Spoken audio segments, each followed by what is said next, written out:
ಬೇರೆ ಜಿಲ್ಲೆಯಿಂದ ಎಲ್ಲ ಕಾರ್ಯಕರ್ತೆಯರು ಹೆಚ್ಚಿನ ಸಂಖ್ಯೆಯಲ್ಲಿ ಯೂನಿಫಾರ್ಮ್ ಹಾಕೊಂಡು ಬರ್ಬೇಕು ಅಂತ ನಾನು ನಿಮ್ ಮೂಲಕ ನಾನು ಎಲ್ಲರೂ ಕೇಳ್ಕೊಳ್ತಿದ್ದೀನಿ. ರಾಜ್ಯ ಸರ್ಕಾರ ಚುನಾವಣೆ ಪೂರ್ವ ಪ್ರಣಾಳಿಕೆಯಲ್ಲಿ ನಮಗೆ 15,000 ಕೊಡ್ತೀನಿ ಅಂದಿತ್ತು, ಸಹಾಯಕಿಯರಿಗೆ 10,000 ಕೊಡ್ತೀನಿ ಅಂದಿತ್ತು. ಇವತ್ತಿನ ತನಕನೂ ಕೊಟ್ಟಿಲ್ಲ. ಆಮೇಲೆ 2011ರಿಂದ ನಿವೃತ್ತಿಯಾಗಿರ್ತಕ್ಕಂಥ ಕಾರ್ಯಕರ್ತೆ ಮತ್ತು ಸಹಾಯಕಿಯರಿಗೆ ಗ್ರಾಜ್ಯುಟಿನೂ ಇಲ್ಲ, ಮತ್ತೆ ಇಡಿಗಂಟು ಕೂಡ ಅವರಿಗೆ ಬಂದಿಲ್ಲ. ಅದನ್ನು ಕೂಡ ಅವ್ರಿಗೆ ಕೊಡ್ಬೇಕು. ಅವ್ರ ಪರಿಸ್ಥಿತಿ ತುಂಬಾ ಕೆಟ್ಟದಾಗಿದೆ. ಮತ್ತೆ ಅವರಿಗೆ ಒಂದು ಪಿಂಚಣಿ ಕೊಡುವಂತ ವ್ಯವಸ್ಥೆ ಕೂಡ ರಾಜ್ಯ ಸರ್ಕಾರ ಮಾಡ್ಬೇಕು ಅಂತ. ಆಮೇಲೆ ಅಂಗನವಾಡಿ ಕೇಂದ್ರಗಳ ಜವಾಬ್ದಾರಿ ಹೆಚ್ಚು ಆಗ್ತಾ ಇದೆ. ಏನಪ್ಪಾ ಅಂದ್ರೆ BLO ಕೆಲಸಗಳು. ಈಗ ಇಲ್ಲಿ 3-4 ಜನನು BLO ಕೆಲಸಕ್ಕೆ DC ಆಫೀಸ್ ಮೀಟಿಂಗ್ ಹೋಗ್ಬೇಕಿತ್ತು. 10 ನಿಮಿಷ ಕೇಳ್ಕೊಂಡು ಬಂದಿದ್ದಾರೆ. ಹಗಲು ರಾತ್ರಿ ಅದ್ ಕಷ್ಟ ಪಡ್ಬೇಕು. ಜೊತೆಗೆ ನಮಗೆ FRS ಅಂತೆ, ಸರ್ವೆ ಅಂತೆ ಇವೆಲ್ಲ ಬಹಳ ಹೊರೆ ಆಗ್ತಿದೆ. ಅದ್ರ ಜೊತೆಗೆ ಈಗ ಹೊಸ ಬಂದಿರ್ತಕ್ಕಂಥ ಆಫೀಸರ್ಗಳು 8:30ಗೆ ಹೋಗ್ಬೇಕು, 8:45ಗೆ ಹೋಗ್ಬೇಕು, 6 ಗಂಟೆಗೆ ಬಂದು ಕುತ್ಕೊಂಡಿರ್ತಾರೆ. ನಮ್ಮ ಜವಾಬ್ದಾರಿಗಳನ್ನ ಕೇಳೋರು ಯಾರ್ಯಾರು ಇಲ್ಲ, ಬರೀ ಮಾಡಿಸೋರೆ ಕೆಲಸ ಆಗಿದೆ. ಆಮೇಲೆ ನಾವು ಮಾಡಕ್ಕಂತ ಹಗಲು ರಾತ್ರಿ ನಮಗೆ ಮೆಸೇಜ್ ಬರ್ತಾ ಇರ್ತವೆ ಎಲ್ಲ ಇಲಾಖೆಯವರು. ಆ ಇಲಾಖೆ ಈ ಇಲಾಖೆ ಅಂತಲ್ಲ, ನಮಗೆ ಹೆಚ್ಚುವರಿ ಗೌರವಧನ ಕೊಡ್ಬೇಕು, ಪಿಂಚಣಿ ಕೊಡ್ಬೇಕು ಮತ್ತು ಆರೋಗ್ಯ ಭತ್ಯೆ ಕೊಡ್ಬೇಕು ಅಂತ ನಾವು ರಾಜ್ಯ ಸರ್ಕಾರ ಮುಖ್ಯಮಂತ್ರಿಗಳ ಹತ್ರ ನಾವು ಹೋರಾಟ ಮಾಡ್ತಾ ಇದೀವಿ. ಮತ್ತೆ ಬಾಡಿಗೆ ಕಟ್ಟಡ ಇರ್ತಕ್ಕಂಥ ಅಂಗನವಾಡಿ ಕೇಂದ್ರಗಳನ್ನ ಅವರಿಗೆ ಸ್ವಂತ ಕಟ್ಟಡ ಮಾಡ್ಕೊಡ್ಬೇಕು. ಮತ್ತೆ ವೈದ್ಯಕೀಯ ಸೌಲಭ್ಯಗಳನ್ನು ಕೊಡ್ಬೇಕು. ಆಗಿರ್ಬೋದು, ಮಾತೃವಂದನ ಆಗಿರ್ಬೋದು, ಮಾತೃಪೂರ್ಣ ಆಗಿರ್ಬೋದು, ಪ್ರತಿಯೊಂದನ್ನು ಕೂಡ ನಾವು ಕೇಂದ್ರ ಸರ್ಕಾರದ್ದೇ ಕೆಲಸ ಮಾಡ್ತಿರೋದ್ರಿಂದ 2011ರಿಂದ ಇಲ್ಲಿವರೆಗೂ 1 ರೂಪಾಯಿ ಕೂಡ ಬಿಡುಗಾಸು ನಮ್ಗೆ ಪೇಮೆಂಟ್ ಮಾಡಿಲ್ಲ ಕೇಂದ್ರ ಸರ್ಕಾರದವರು. ನಾವು ಮೊನ್ನೆ ಬಜೆಟ್ ಅಲ್ಲಿ ನಿರೀಕ್ಷೆಯಲ್ಲಿದ್ದು ನಮ್ಗೆ ಮೋದಿ ಅವ್ರು ಏನೋ ಮಾಡ್ತಾರೆ ಅಂಗನವಾಡಿ ಕಾರ್ಯಕರ್ತರಿಗೆ ಮತ್ತೆ ಆಶಾ ವರ್ಕರ್ಗೆ ಅಂತ ಹೇಳ್ಬಿಟ್ಟು, ಬಟ್ ಯಾವುದೇ 1 ರೂಪಾಯಿನೂ ಕೂಡ ನಮ್ ಕಡೆ ಗಮನ ಕೊಡ್ಬೇಕು 1 ರೂಪಾಯಿನೂ ಹೆಚ್ಚಳ ಮಾಡಿಲ್ಲ. ಅದು ತುಂಬಾ ಬೇಸರ ಉಂಟು ಮಾಡೈತಿ. ಜೊತೆಗೆ ಏನಪ್ಪಾ ಅಂದ್ರೆ ಬೆಂಗಳೂರು ಚಲೋಲ್ಲಿ ಸಕ್ಸಸ್ ಆಗ್ಲಿಲ್ಲ ಅಂದ್ರೆ ಮುಂದಿನ ದಿನಗಳಲ್ಲಿ ನಾವು ಏಪ್ರಿಲ್ ಅಲ್ಲಿ ನಾವು ಡೆಲ್ಲಿ ಚಲೋ ನಂಬ್ಕೊಂಡಿದೀವಿ, ಅದನ್ನು ಕೂಡ ನಾವು ಸಕ್ಸಸ್ ಮಾಡ್ತೀವಿ. ದಯವಿಟ್ಟು ತಮ್ಗೆಲ್ರಿಗೂ ಪತ್ರಿಕಾ ವರದಿ ಸರ್ಗಳಿಗೆ ಹೇಳೋದೇನಪ್ಪ ಅಂದ್ರೆ ಇದನ್ನ ಅತಿ ಹೆಚ್ಚಾಗಿ ಸ್ವಲ್ಪ ನೀವು ವಿಶ್ಲೇಷಣೆ ಕೊಡಿ ಅಂತೇಳಿ ತಮ್ಮಲ್ಲಿ ಕೇಳ್ಕೊಳ್ತಾ ಇದ್ದೀನಿ. HG ಮಂಜುಳಾ, ಪ್ರಧಾನ ಕಾರ್ಯದರ್ಶಿ. ಎಲ್ಪರ್ ಬಿಟ್ಟು ಟೀಚರ್ ಎಲ್ಲ ಬನ್ನಿ. ಮೊನ್ನೆ ಹಾವೇರಿಗೆ ಟೀಚರ್ ಎಲ್ಲ ಕೇಂದ್ರ ಮಾಡ್ರಿ, ಎಲ್ಪರ್ ಎಲ್ಲ ಹಾವೇರಿಗೆ ಬನ್ನಿ. ಹಿಂಗ್ ಮಾಡಿದ್ರೆ ಹೆಂಗ್ ಸರ್? ಮತ್ ನಮಗೆ ಒಟ್ಟು ಏನ್ ಗೊತ್ತಾ, ಯಾರ್ ಕರೆದ್ರು ಕಳಸ ಇಟ್ಕೊಂಡ್ ಮುಂದಕ್ಕೆ ಹೋಗ್ಬೇಕು ಅನ್ನೋ ಪರಿಸ್ಥಿತಿ ಆಗಿದೆ ನಮಗೆ. ಎಲ್ಲರೂ ಹೇಳ್ಯಾರ ಸರ್, ಎಂತ ಇಲಾಖೆ ಅಂತ ಇಲ್ಲ, ಎಷ್ಟು ಇಲಾಖೆ ಇದಾವೆ ಎಲ್ಲಾ ಇಲಾಖೆಯಿಂದನೂ ಉಪಯೋಗಿಸ್ಕೊಂತಾರೆ. ಆಧಾರ್ ಕಾರ್ಡಿಗೆ ಉಪಯೋಗಿಸ್ಕೊಂತಾರೆ, BLOಗಳಿಗೆ ಉಪಯೋಗಿಸ್ಕೊಂತಾರೆ, ಸರ್ವೆ ಮಾಡಕ್ ಉಪಯೋಗಿಸ್ಕೊಂತಾರೆ, ಜಾತಿ ಗಣತಿ ಮಾಡೋದಿಕ್ ಉಪಯೋಗಿಸ್ಕೊಂತಾರೆ.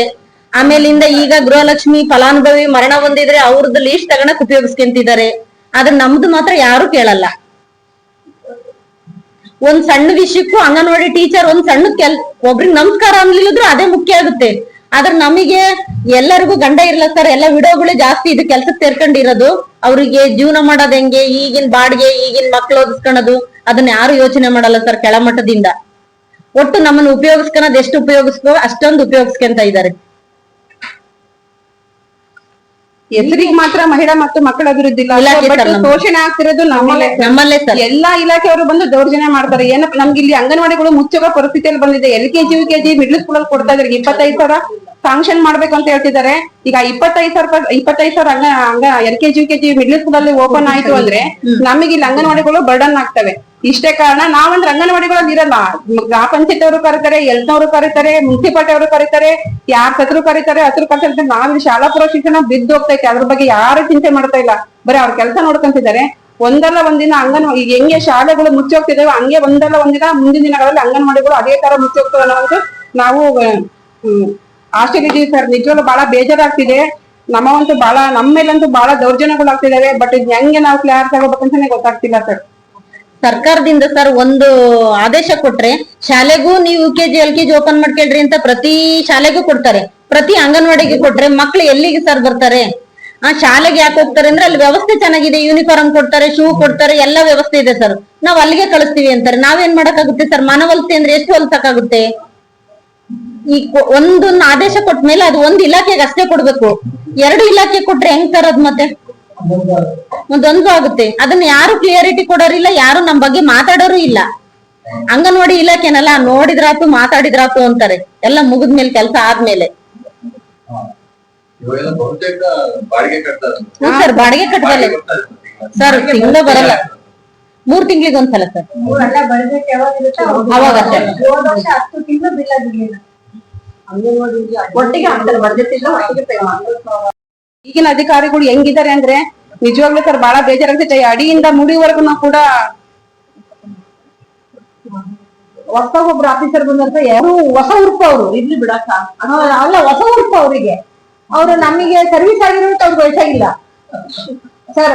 ನಾವು ಈ ಸಮಾಜಕ್ಕೆ ದೇಶಕ್ಕೆ ಮಕ್ಕಳಿಗೆ ಗರ್ಭಿಣಿ ಬಾಣಂತಿ ಮರಣ ಎಲ್ಲ ಮಾಡಿದೀವಿ. ನಾವು 2 ಸಾವಿರ 3 ಸಾವಿರ ತಾವ್ ಮಾಡಿದೀವಿ, ಅವ್ರು 3 ಲಕ್ಷ ತಾವ್ ಮಾಡ್ತಾರೆ. ಸುಮ್ ಕುಡಿತಾರೆ ಸಖತ್ 6 ಗಂಟೆಗೆ ಬಂದು ಕುತ್ಕೊಂಡ್ರೆ ಹೆಂಗಾಯ್ತಾ ಮಕ್ಳು ಗಂಡ ಬಿಟ್ಟು ಓಡೋದಕ್ಕೆ ಉಣ್ಣಕ್ ಮಾಡ್ದಂಗೆ 8:30 ಬರ್ರಿ 8:30 ಫೋಟೋ ಹಾಕ್ರಿ ಏನ್ ಆಗ್ತದೆ ಸರ್ ಅದು? ಬಹಳ ಹಿಂಸೆ ಮಾಡ್ತಿದಾರೆ ಸರ್. ನಾವ್ ಎಷ್ಟು ಕೊಟ್ರು ಸರ್ ನಮಗೆ ಸಮಾಧಾನ ಇಲ್ಲ ಸರ್. ಸುಮ್ ಮೆಸೇಜು ಹೋಗಿರ್ ಬರ್ರಿ ಈಗ ಅದೆಷ್ಟು ಬಂದವ ಏನೋ. ಬೆಳಗ್ಗೆ 10 ಗಂಟೆ ಒಳಗೆ ಡೀಟೇಲ್ಸ್ ಫೋಟೋ ಹಾಕ್ತಾರೆ ಟೀಚರ್ ಹೆಲ್ಪರು. ಆಮೇಲೆ ಮಕ್ಳಿಗೆ ಚೆನ್ನಾಗಿದೆ ಅಂತ ಹೇಳಿದ್ದಾರೆ ಸರ್. ಕೆಲಸ ಮಾಡಿದ್ರೆ ಅವ್ರು ಹೆಂಗ್ ಚೆನ್ನಾಗಿದ್ದಾರೆ ಅಂತ ಹೇಳ್ತಾರೆ ಸರ್.